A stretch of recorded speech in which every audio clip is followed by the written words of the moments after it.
Okay, it's another day. I tell you what, these days go by faster and faster. The earlier it gets darker, I don't know, maybe it's psychological. But we're in another day, and today's Friday. So, TGIF. All right. I was going to show you around with the Ditra because I'm almost ready to start a mix on my thin set, but I was looking around to see if there's anything I might need to take care of first, and I found something. I found my door jambs. I'm probably going to pull the bathroom door off at some point pretty soon, and because you don't want to wait until you're in the heat of it and then say, oh, I should have pulled that bathroom door off. It's better just, well, you do what you want, but I'm going to pull my bathroom door off. But before I do that, I'm going to undercut my door jamb. This is my door jamb. It's in horrible shape. I know. Don't look at that. We're going to see what we can do about that at a later date. I've actually replaced an entire door jamb just because of this, leading into my utility room. I replaced everything down to the stud wall, all right, and built it out again because the folks that lived here previous, he was in a power cart, wheelchair power, whatever you want to call them. I don't know the name of it, which is good because I'm kind of glad I don't know the name of it.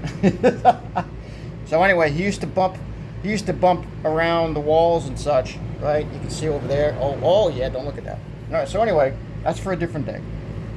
But for today, for right now, we are going to undercut the door jamb, and I'm going to add. I have a piece of tile in here. Obviously, here's my floor tile. It's been a while since I looked at it. I hope I still like it, because I bought a bunch. Here's the Ditra, so I already have the thickness of the Ditra. Now I have the thickness of the tile, but what I don't have is the thickness of the grout.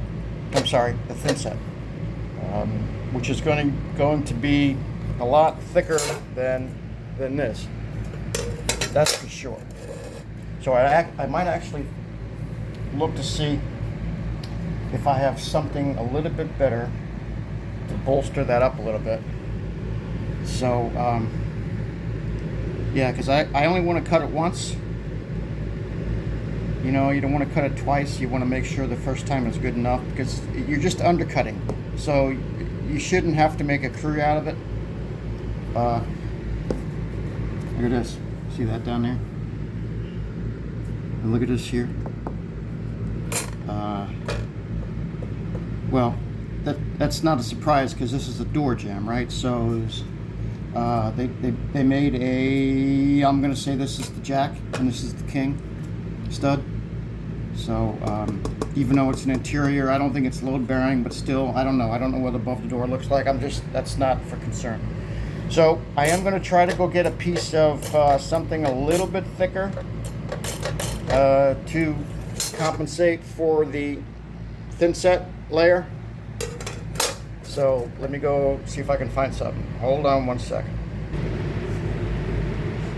Okay, I brought in a variety of different things. This was my kitchen floor I put down. It's totally vinyl.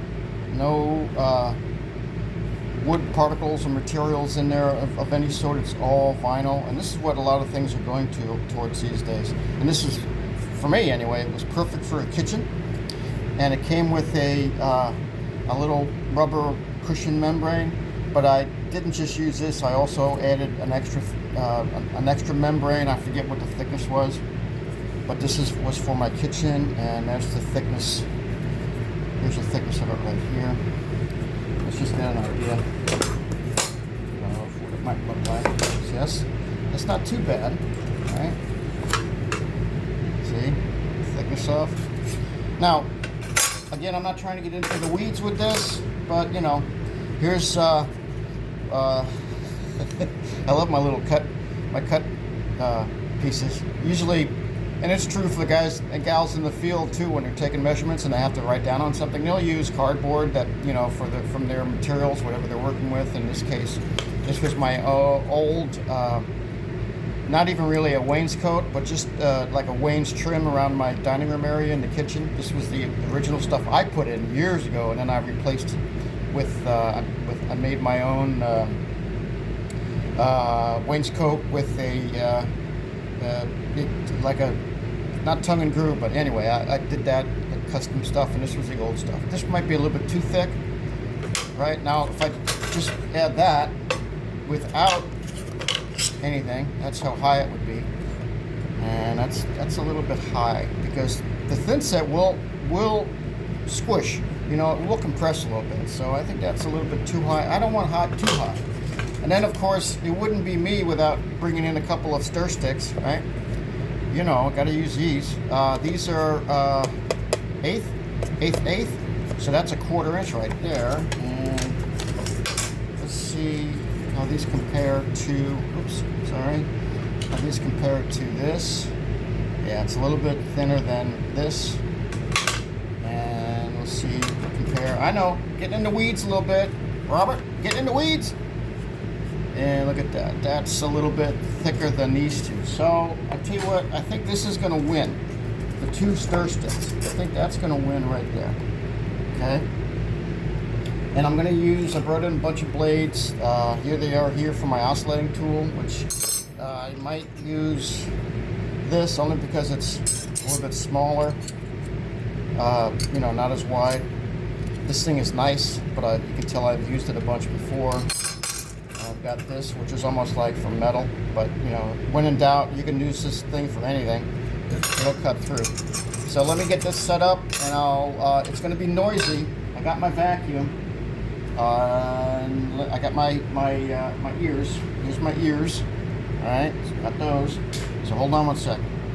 Okay, another thing real quick. Let's talk safety. When you're replacing a blade, take the battery out of your oscillating tool, because it's so easy when you have the battery in. This tool is energized, so it would be so easy to just put a little pressure on this trigger right here while you're changing a tool, and that would set off the oscillating part of this tool. And if you're got a big old thingy ding like here, you're going to tear some skin and do some potential damage, send you to the ER, and just kind of ruin your day, week, month, or longer.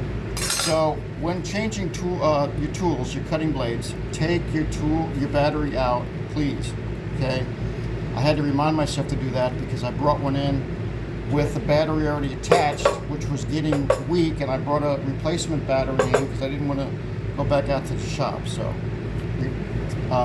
undo your battery before you go replacing tools, or even when you adjust them, because you're going to adjust your heads. Yeah, I know you're saying that's a little bit too much, but just do it anyway. All right, hold on. Okay, I got my tool, I got my battery back in, and it does say wood right here, so I think it says wood. Yeah, you see it? Might be hard to see. I know the angle of the light's not great. Yeah, see that? There it is, okay. All right, it's going to be a little bit noisy. I'll only show you briefly, and then I'll reconfigure, and we'll show you the end result, okay?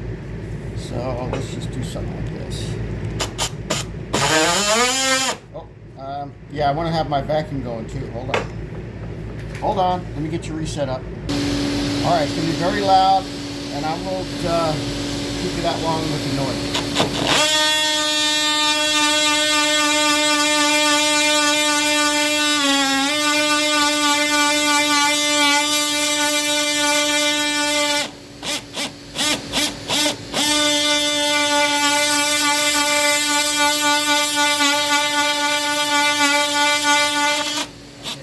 The other side, I want to reposition my blade because I want to take out a little more down here.